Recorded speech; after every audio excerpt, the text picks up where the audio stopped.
I guess now I know why Mom didn't like me playing with the music box.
Mom said the basement was off limits, unless I wanted another tetanus shot.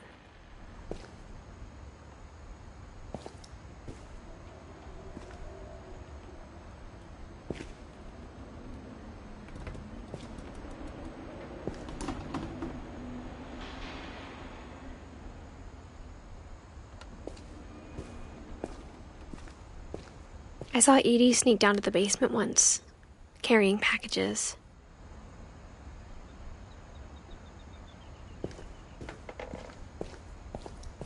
I thought maybe she was hiding presents.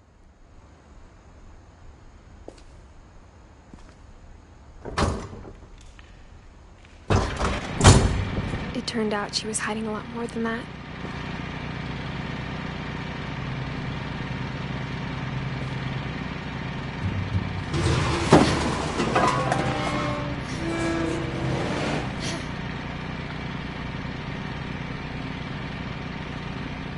I remember asking Mom once about where Walter had gone.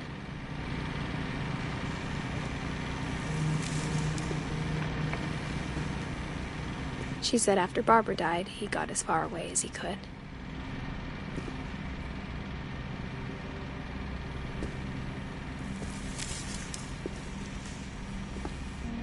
If there's a pattern in all these stories,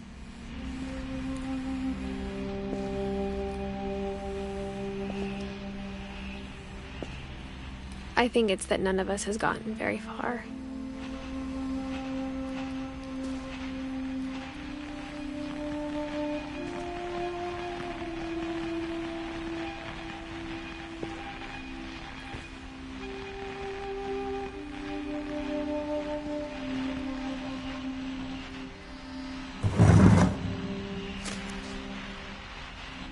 Goodbye, everyone.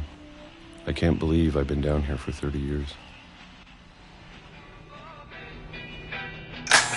On that first day, after the shaking started, I didn't think I'd survive a week.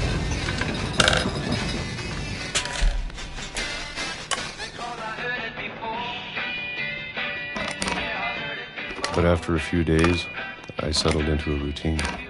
That's what kept me sane. Having a schedule, living for today. I always expected to be dead tomorrow. But if you wait long enough, you get used to anything.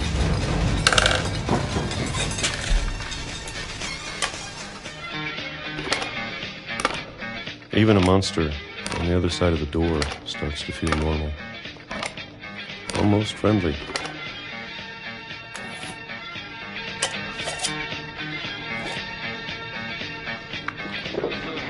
And then one day, everything just stopped.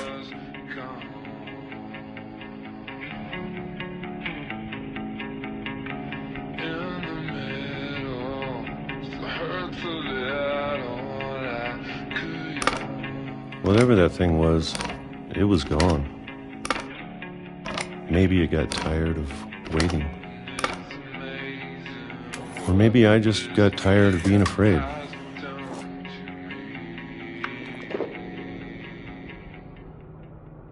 It's been a week now, the longest in 30 years. I'm done waiting. I have to leave while I still can.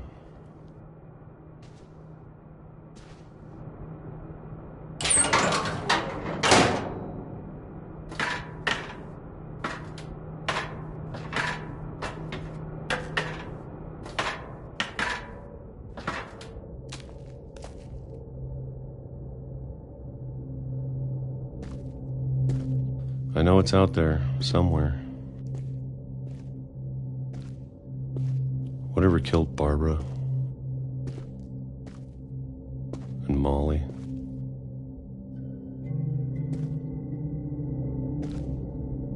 And Calvin.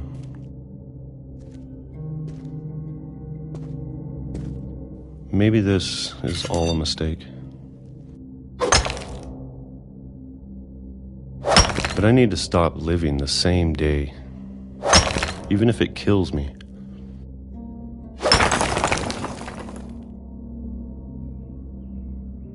Whatever's out there, I want you to know I'm ready for it. I'm going to appreciate all of it, especially the food. I don't mind if I only have a year left, or a month, or a single week.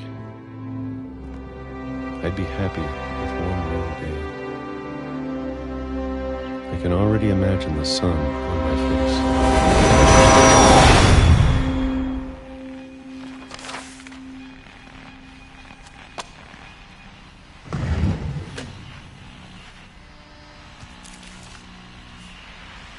Walter died when I was 6. I can't believe my mom never told me he was down here.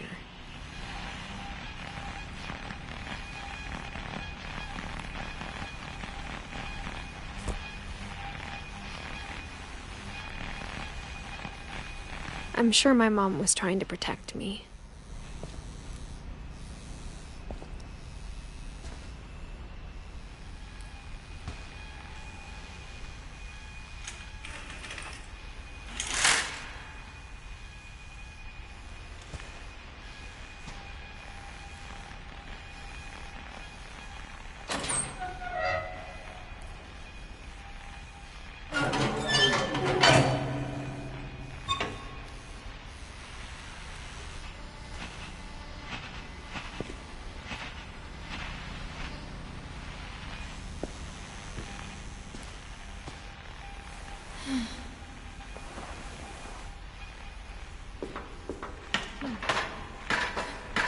Maybe she was afraid I'd end up like Walter. But if she never told me about an uncle under the house, I can only imagine what else she was hiding.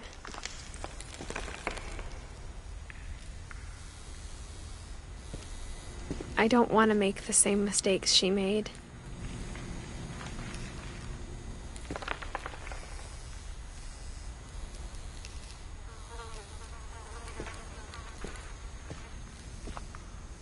Trying to bury something that's still alive.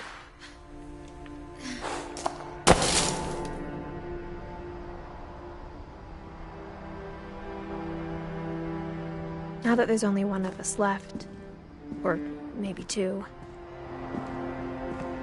I thought it was time I heard the stories for myself and found out what happened to everyone else. But now I'm worried the stories themselves might be the problem. Maybe we believed so much in a family curse, we made it real.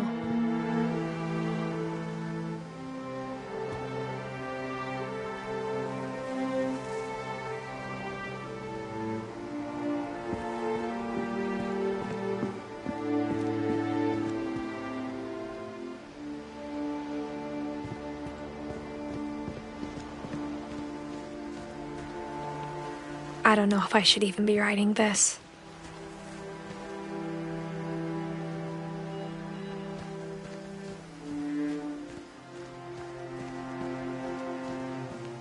Maybe it'd be better if all this just died with me.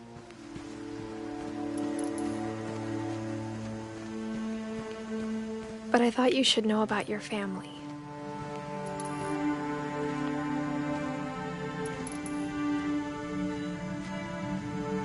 And the history you're a part of.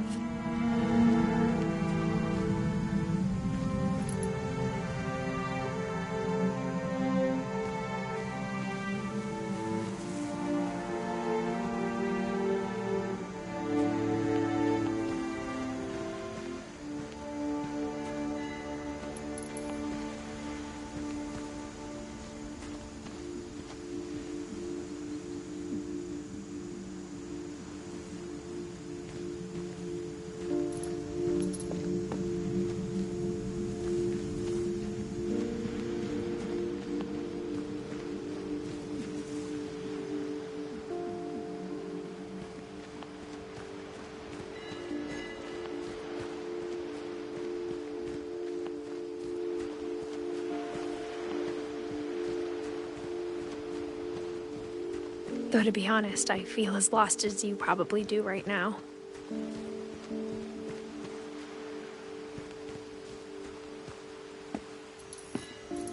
I think the people in these stories believed them, for what that's worth.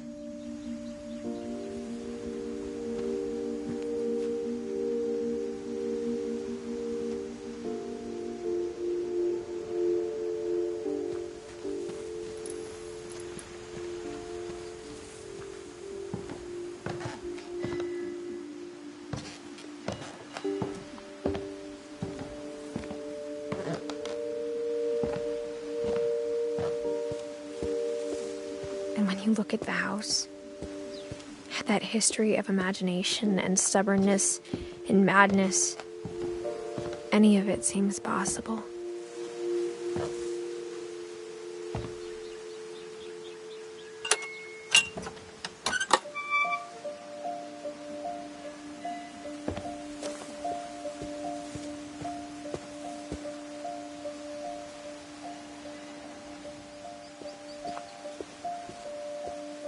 I think we've been surrounded by death for so long, we've just gotten used to it.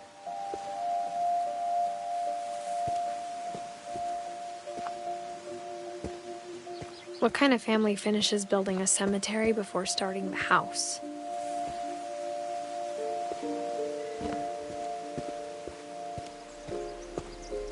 It's embarrassing for me to admit this, but the pet cemetery made me more uncomfortable than the human one. 3 of the gerbils were mine, and 2 had been my fault.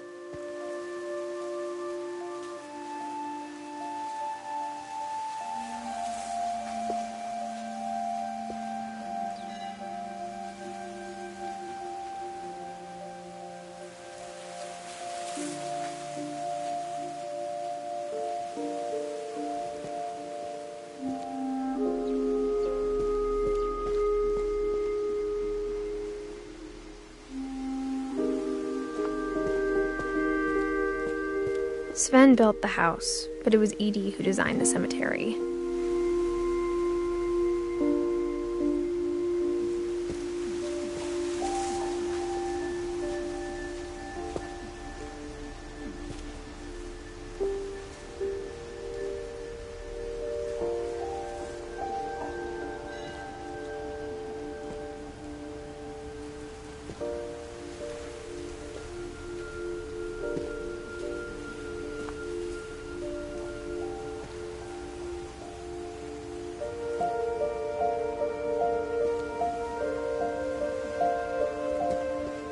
I'm sure Odin's monument had been Edie's idea. My mom was always trying to move on, but for Edie, the past never went away.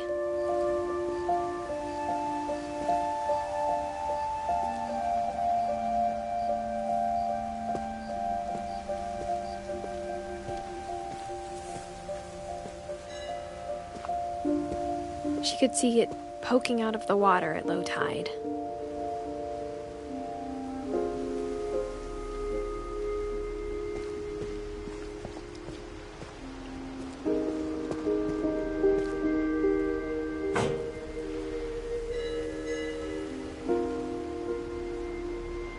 Edie said she dreamed about the old house every night.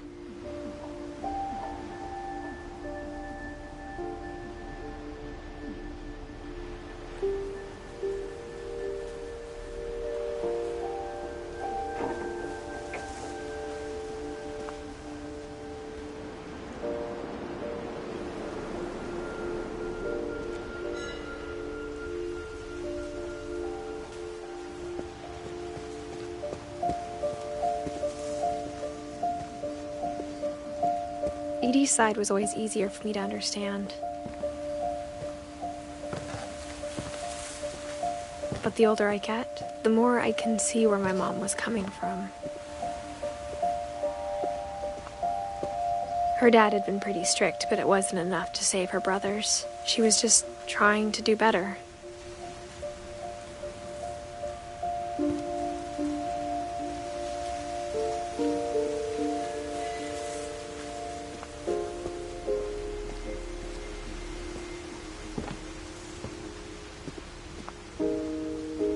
She lost 2 of her brothers, just like I did. I get why she tried so hard to protect us.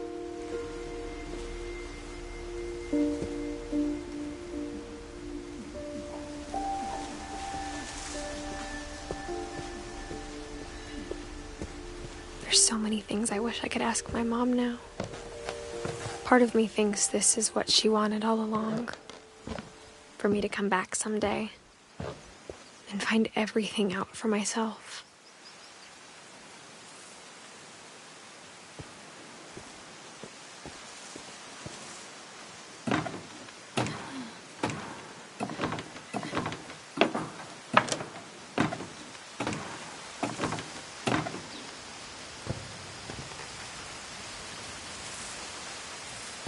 But looking back on it now,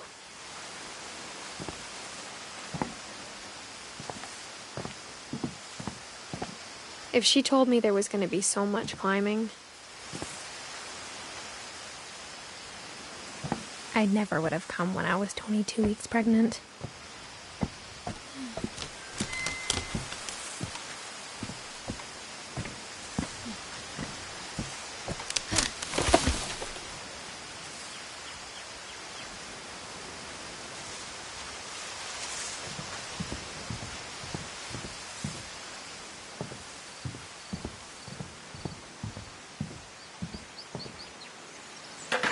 I never met Grandpa Sam, but I think he and my mom had a lot in common.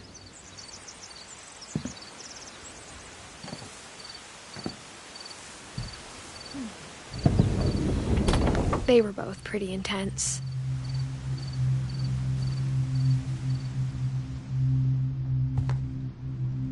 Sam spent his life shooting photos, but Mom said he got nervous being in front of the camera. I guess we're all afraid of something.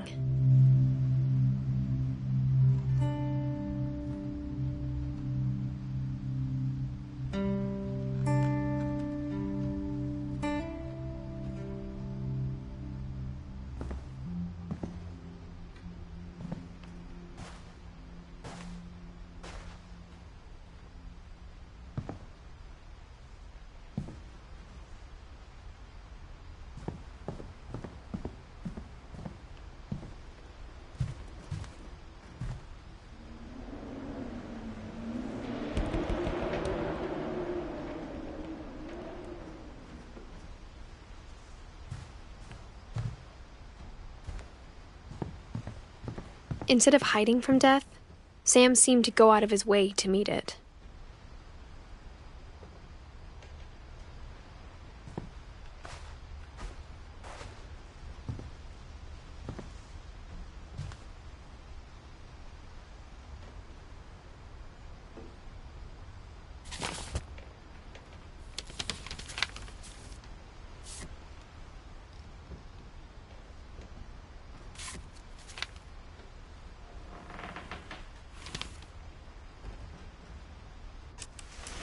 Dawn, I promise, you'll never forget this weekend.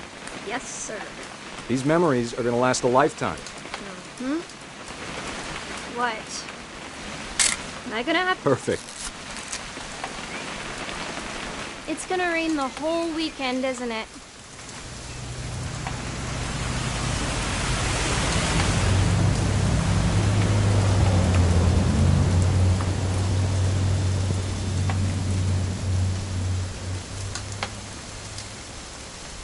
never forget this weekend, Dad. That's the spirit. Smile, Dawn. Okay, got it. I'm gonna take some pictures, okay? Just be careful. That camera's older than you are. Aw.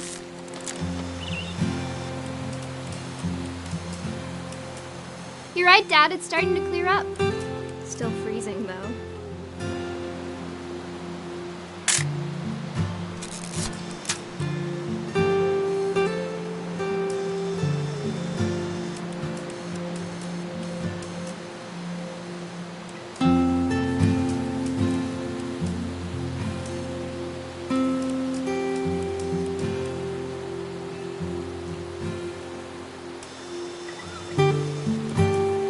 Definitely should not have drunk all that coffee. Hold still while I take a picture of you.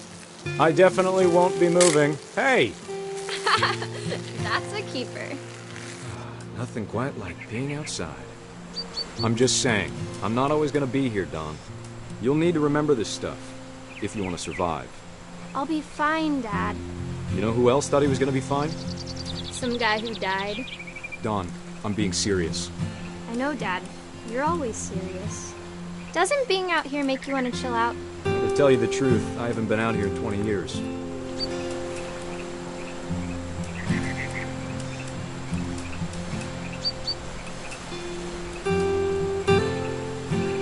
Last time I was with my brother Calvin. Man, that was a great trip. Your grandpa Sven taught us how to fish, how to build a fire. We found an old logging trail. There were deer everywhere. I bet if I could remember where that trail was, we'd spot a buck for you in no time. Dawn, don't you think you could find something more interesting to photograph? Give me a minute to check the map.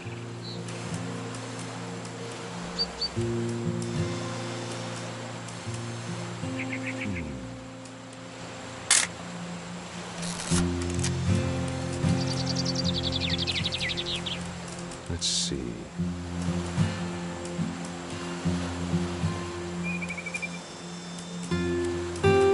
Maybe.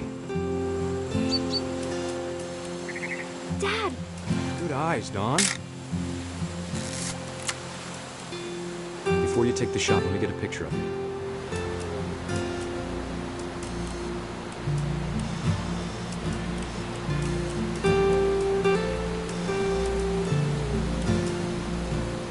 Dad, I... Let me get behind you. Do I have to do this? Dawn, you don't have to do anything. But if you want to survive, you need to be strong. Great shot, Dawn!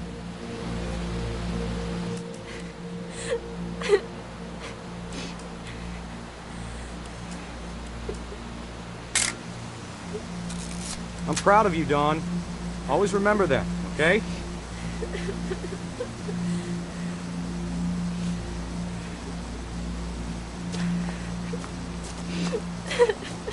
Sorry, Dawn. Just gotta reset the timer.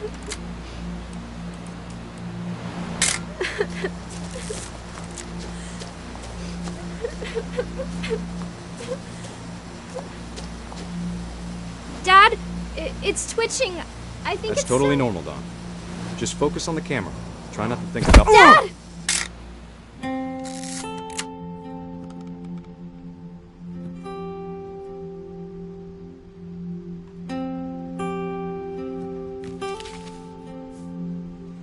Of all these stories, that's the one I wish most that my mom had told me.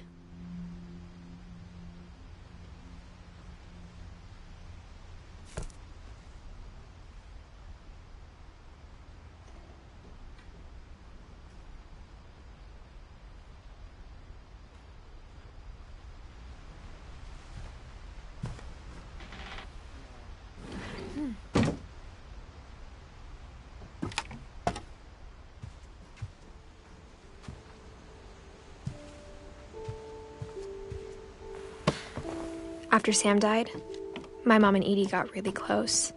They'd both lost a lot.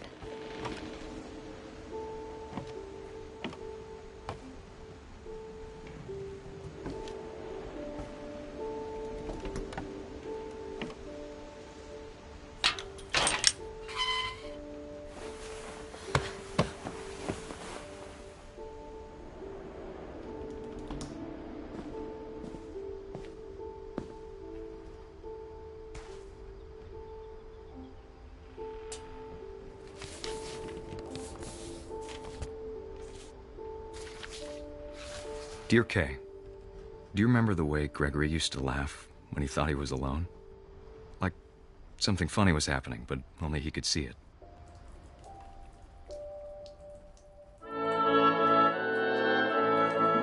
I think he saw things the rest of us don't.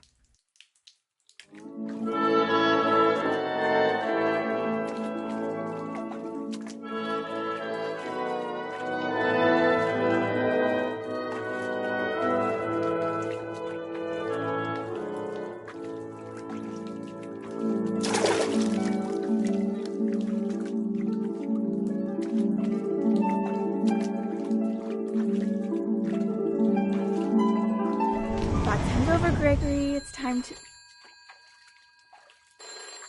Hold on, sweetie.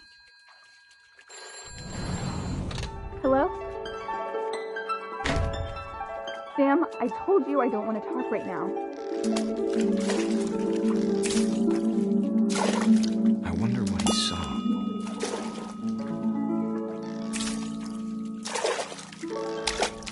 What his world was like.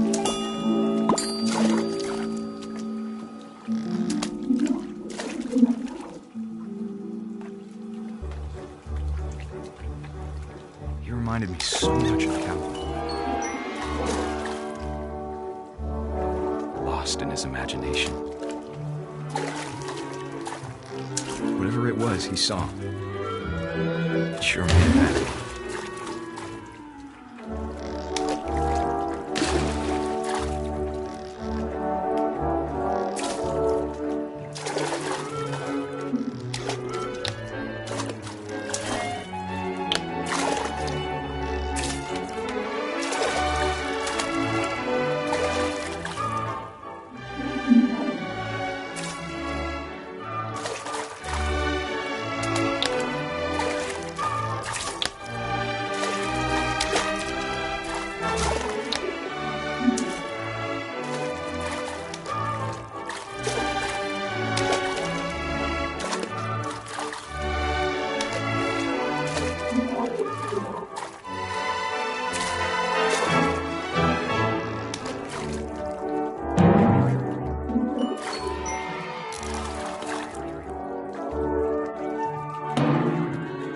I know how silly it sounds.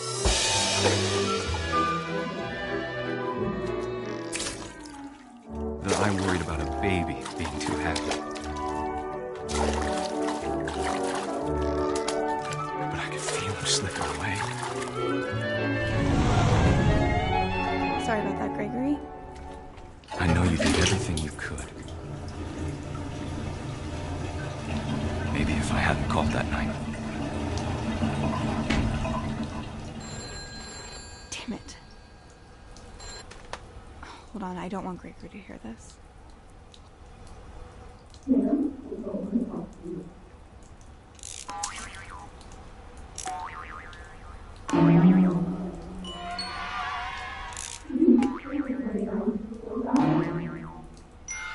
I wish he could have told us about the world he saw.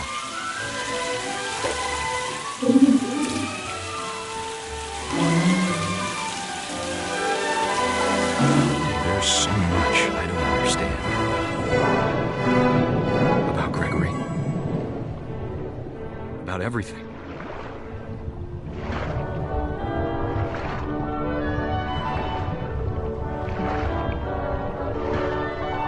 But I know what happened wasn't your fault.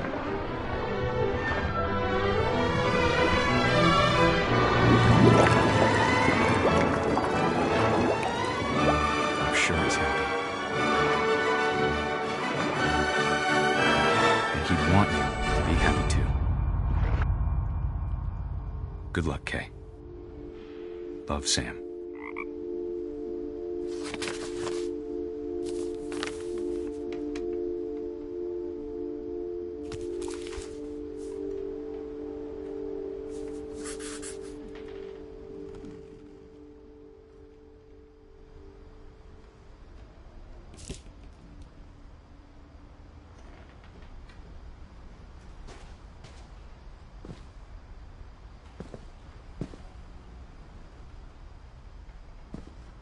I can't imagine my mom ever writing poetry, and yet...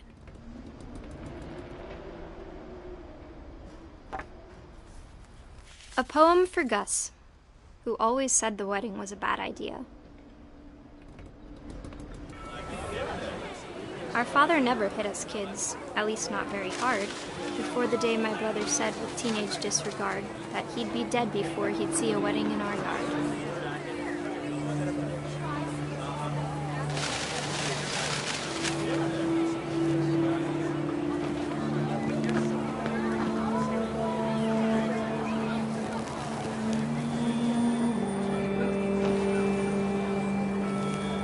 My father made him come, of course, but Gus stood far apart, just flew his kite and bottled up the storm inside his heart.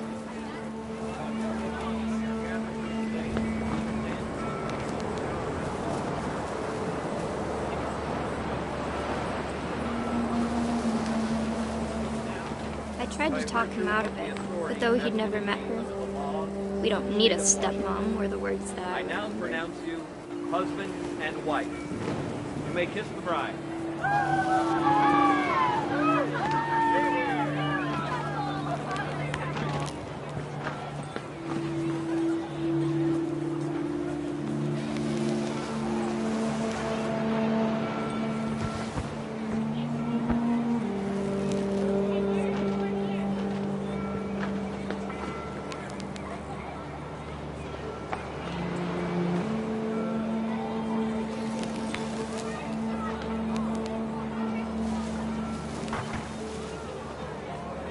When the time for photos came, Dad ordered him to come here. But Gus declined, and as a sign held up his middle finger.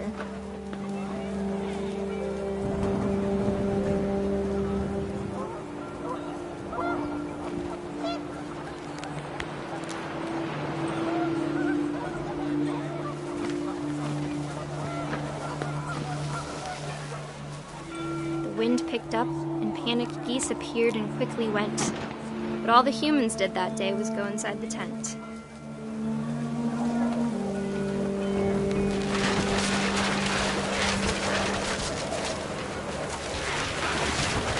The rain came down in buckets then, but no one seemed afraid that nature might destroy the tent our dad had crudely made.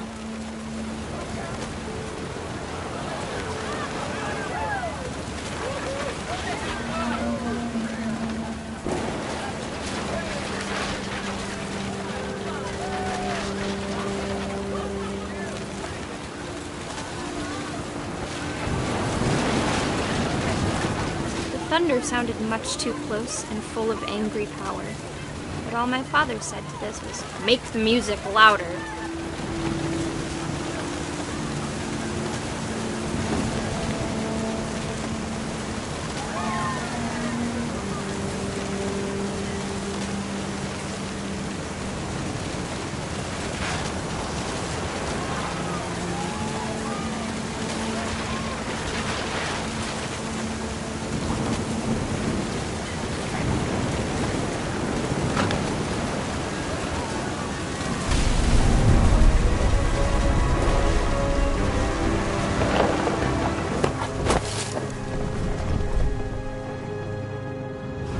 I wish that I could truly say I thought about you on that day. Out there on the beach alone, just you, the wind, the sea, and foam. But I didn't, until we found you.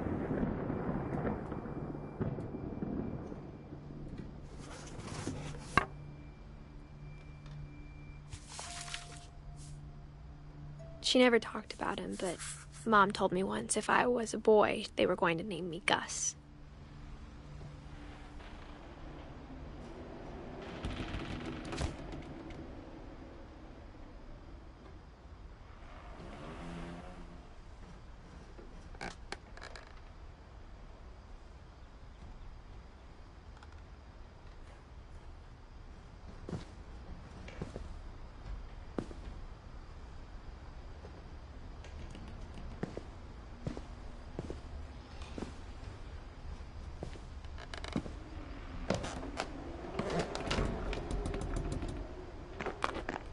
My mom moved up to the loft after her brothers died.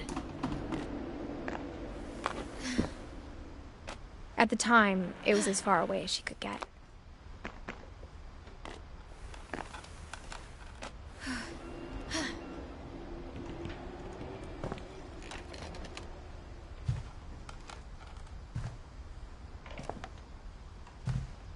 She spent a summer building houses in Calcutta, where she met my dad, Sanjay.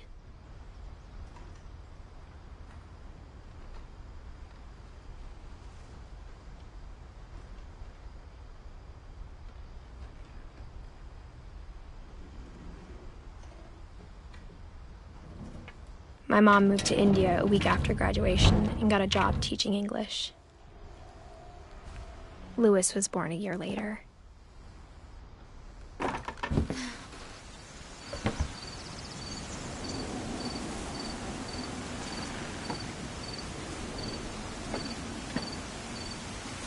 When my dad died, I don't think Mom knew where else to go.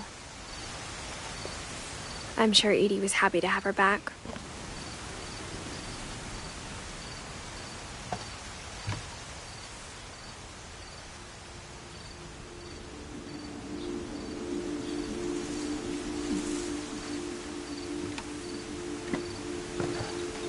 The house had to get a little bigger, but Edie was used to that.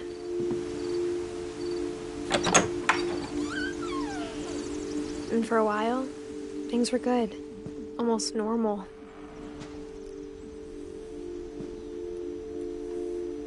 But it didn't last.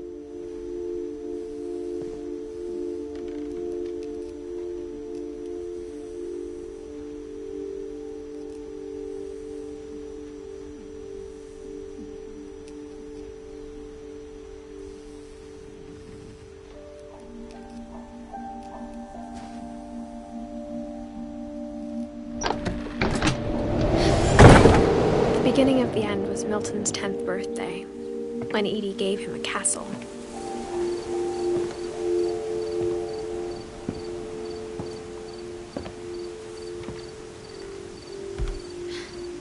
After Milton disappeared, the only thing he left behind was a room full of paintings.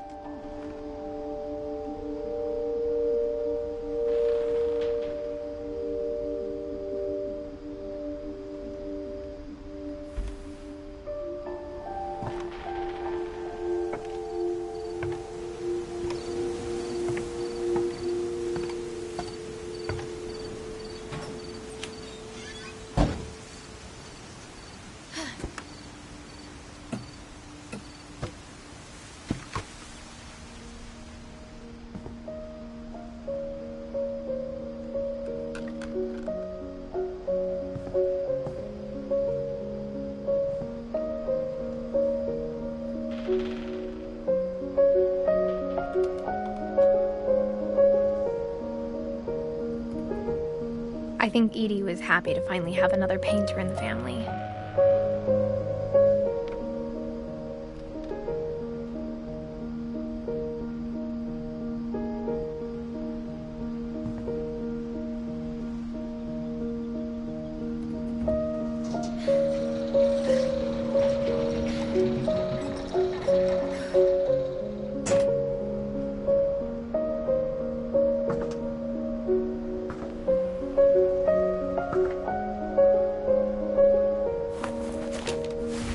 Milton Finch in The Magic Paintbrush.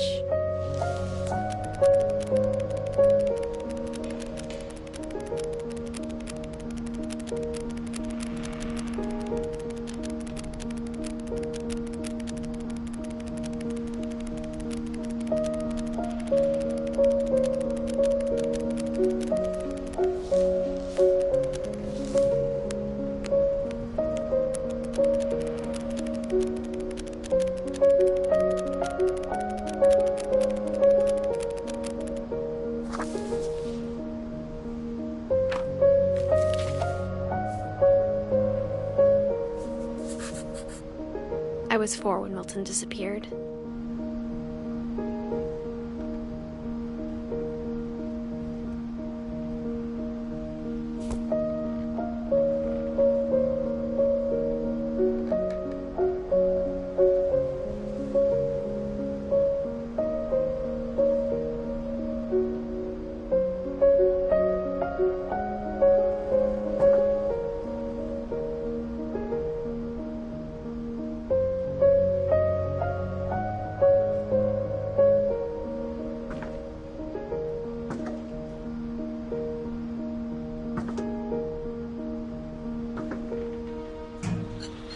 Mom spent months searching for my brother. Then she sealed the doors.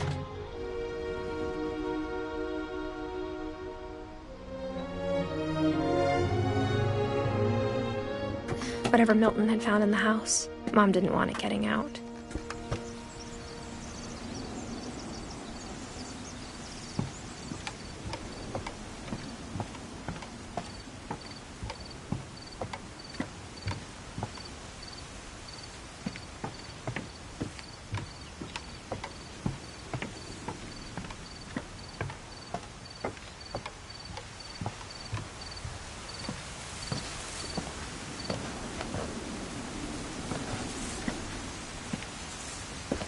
Mom definitely blamed Edie, but I think Louis blamed himself.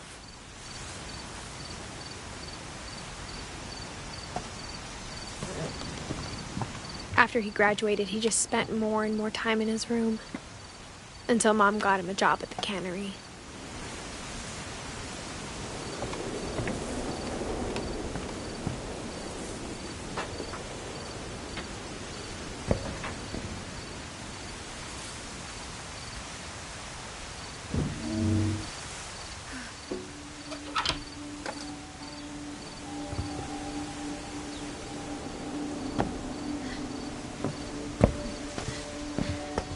Louis's room smelled very, very familiar.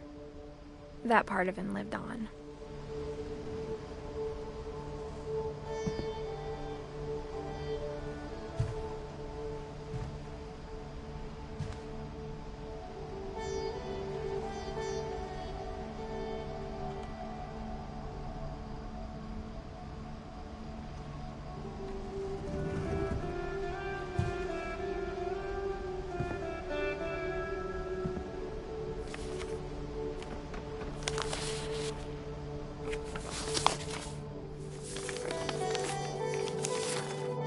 Dear Mrs. Finch, as Louis's psychiatrist, I can understand your desire for an explanation. As I see it, the trouble began in January, shortly after we convinced your son to seek treatment for substance abuse. Newly sober, I believe Louis first noticed the monotony of his daily life.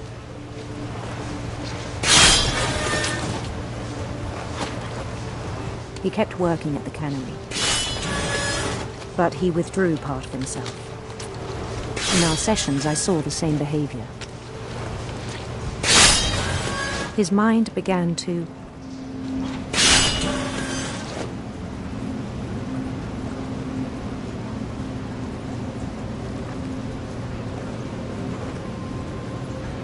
wander.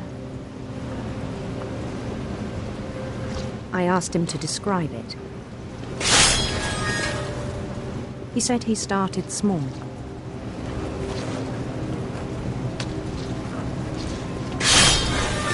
Imagining a labyrinth. He'd feel his way about. Then something moved. Bats. And toads.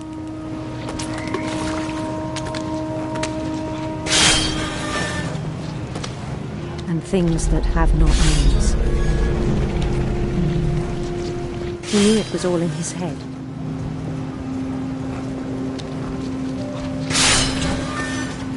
But he took it very seriously. I had hoped he'd find himself.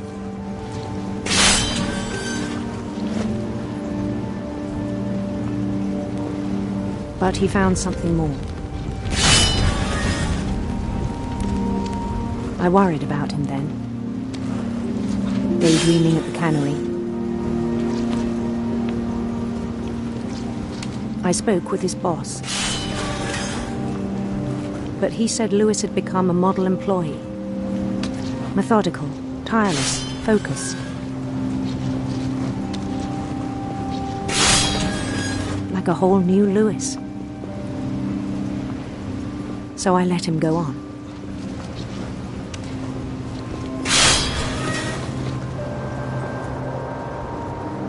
I even encouraged him. It seemed very promising at first. He told me he'd made a new friend.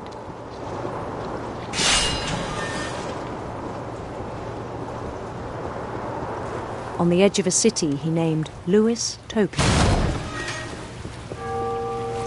He built the city up slowly, brick by brick. Then he made musicians.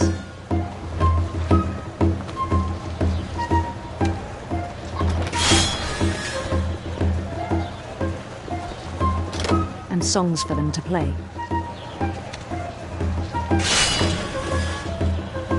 He talked about starting a band. And he was always humming something. Every day his imagination grew stronger.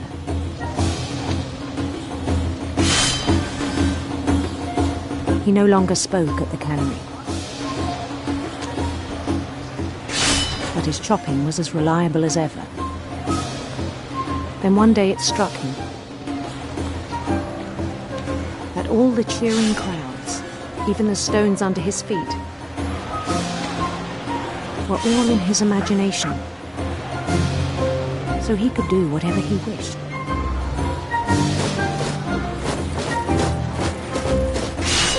He held an election for mayor. And he won. They begged him to stay, but his mind was already wandering. It became a game for him.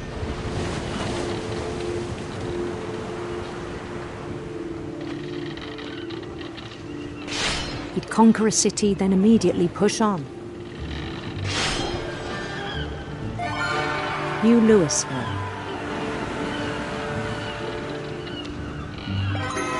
St. Louis. He started drifting away from our reality.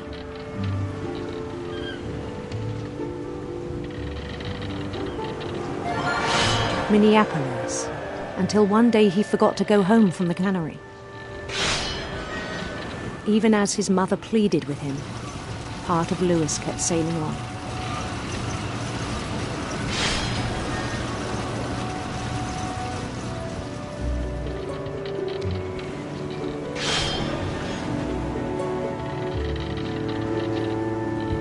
In Louisburg, he heard rumors of a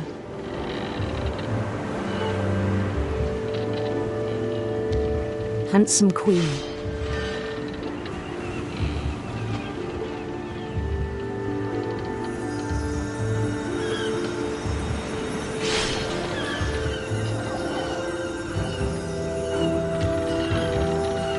The queen was on her own quest for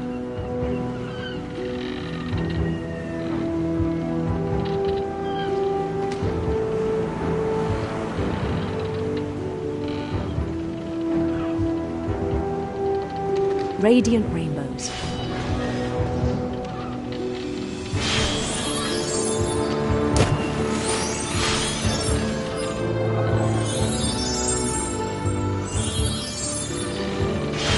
He followed the sound of her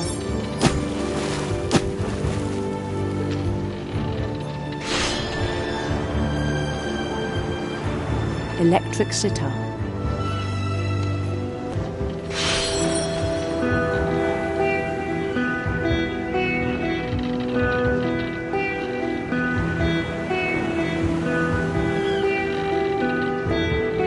His chase led him to a golden palace east of the sun and west of the moon.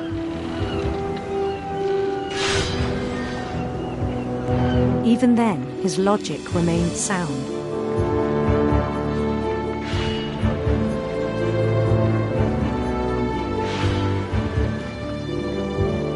He knew the world was all in his imagination.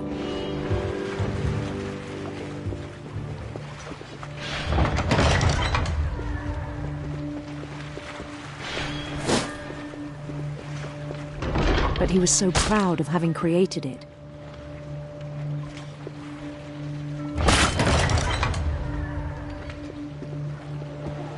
In his own eyes, he'd become something greater than a king.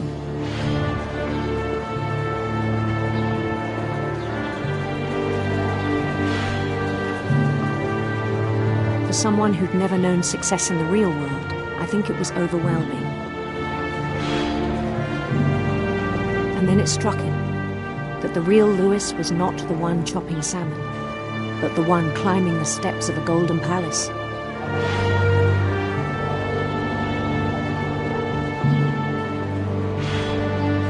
My imagination is as real as my body, he told me. It was hard to argue with him.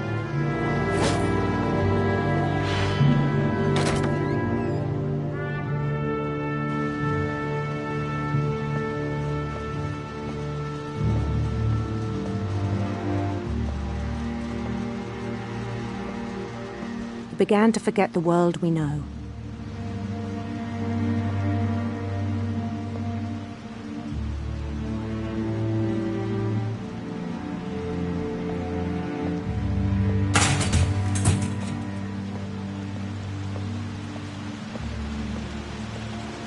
I think it pained him to remember Lewis, the cannery worker.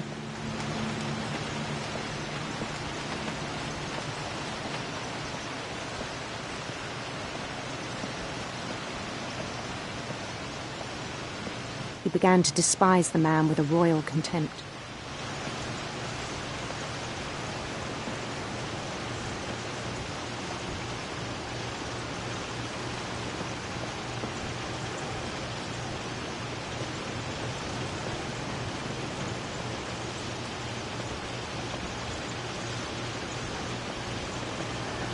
I still thought I could save him. Even after he said he was being crowned king over all the lands of wonder. The palace would be packed with his companions.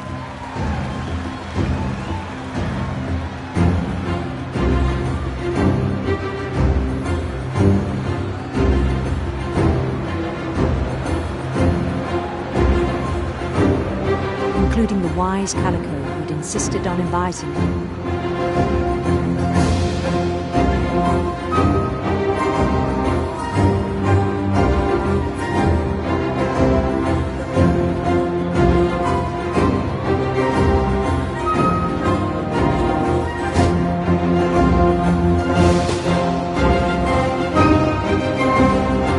His queen waited, holding his crown.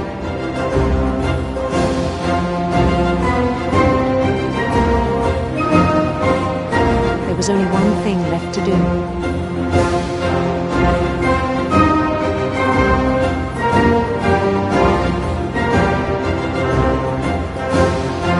Bend down his head.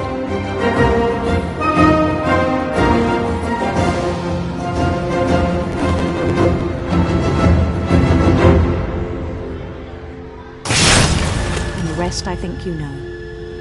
Mrs. Finch, your son was a kind man who will be missed by all of us who knew him.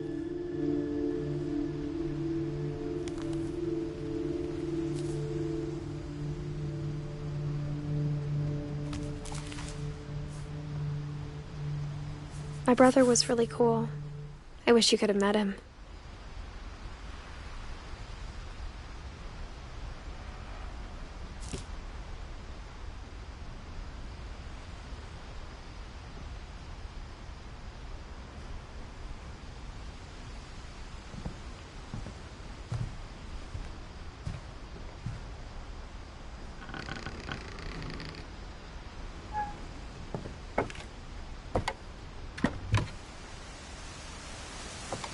On the way back from Lewis's funeral, my mom told me to start packing.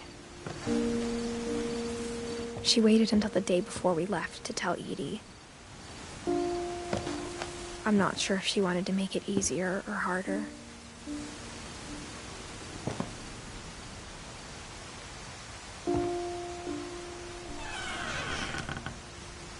I wish we'd stayed.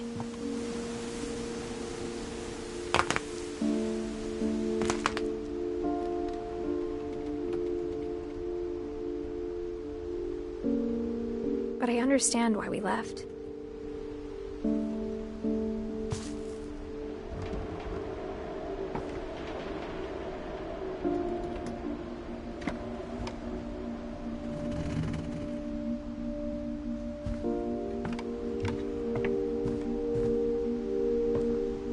My mom ended up leaving everything behind.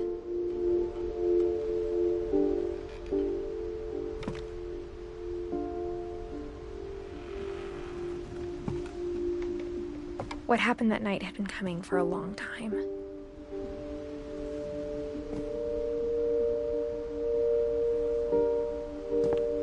Maybe it should have come sooner.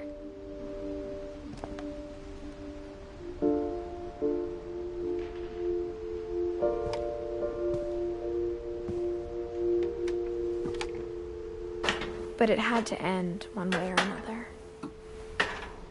All that's left now is to tell you about that last night.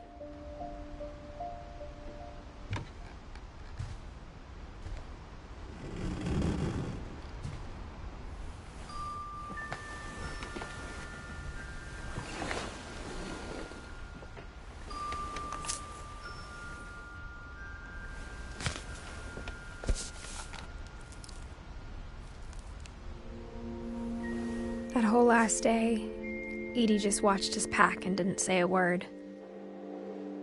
Until supper, when she raised her glass and said, "To our final night together, and all our final nights apart." Grandma, you know what I said about alcohol. Some of your medications are very Edith, specific. I left a present for you in the hallway. Why don't you go open it? The grown-ups have to argue now. I'm sorry, you're right. We're all leaving tomorrow. Let's just enjoy our last... I'm not leaving. Edith, you're excused.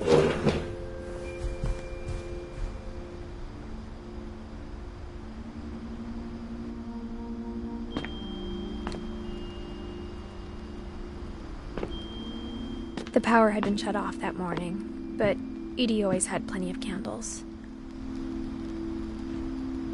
When my mom sailed the library, I don't think she knew about the other entrance. Or that Edie had a key to it.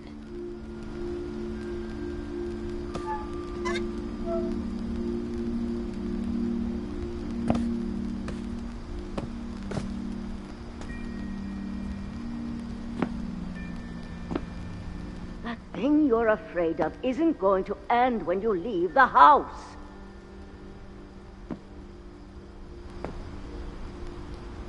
Edith has a right to know these stories.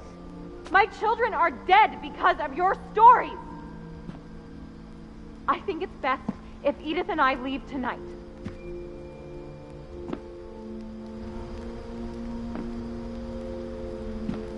We'll have the nursing home send a van for you in the morning, okay?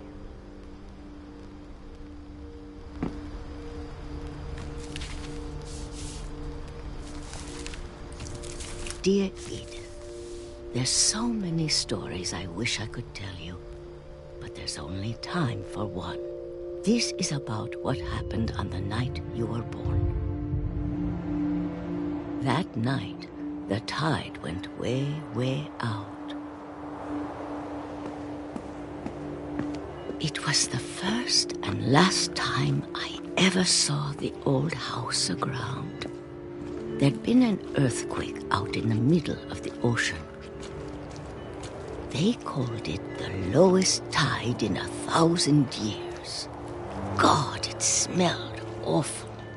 You know, I've seen that house every day of my life. But I never thought I'd go back to it. When the fog rolled in, I lost my way.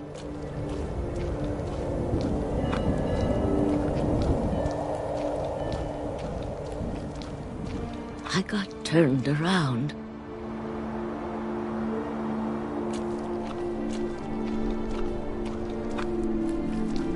I started seeing things.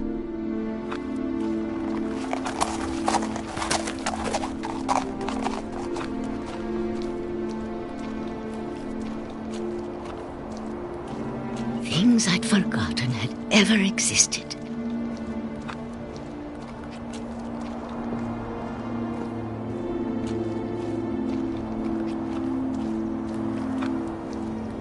But when I saw them, they felt like old friends. That night, a lot of things came back to me. Or maybe I came back to them.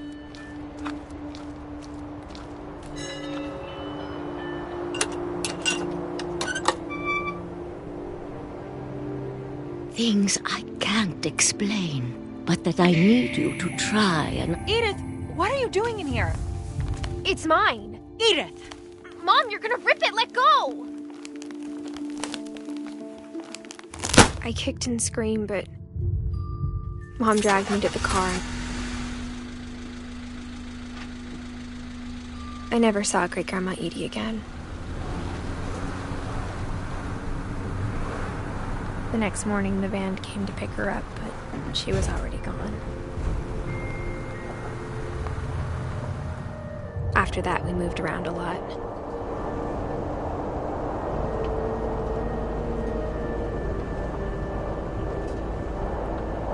We both tried to make the best of it.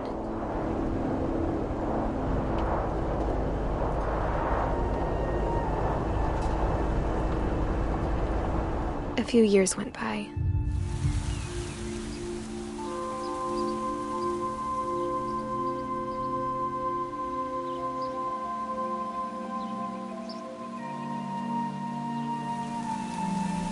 My mom doesn't like to talk about it, but she started getting sick a lot. The rest happened pretty quickly. She got better for a while, and then she didn't.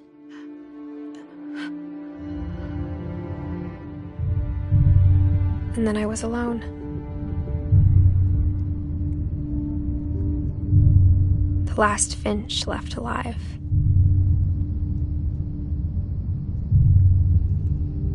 Until I found out about you.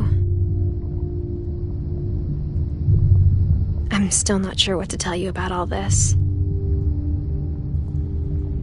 If we lived forever, maybe we'd have time to understand things. But as it is, I think the best we can do is try to open our eyes.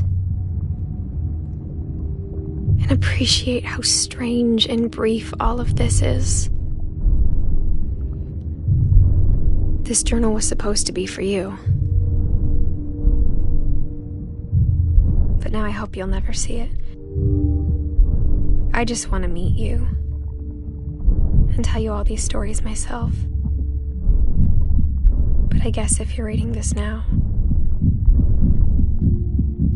things didn't work out that way.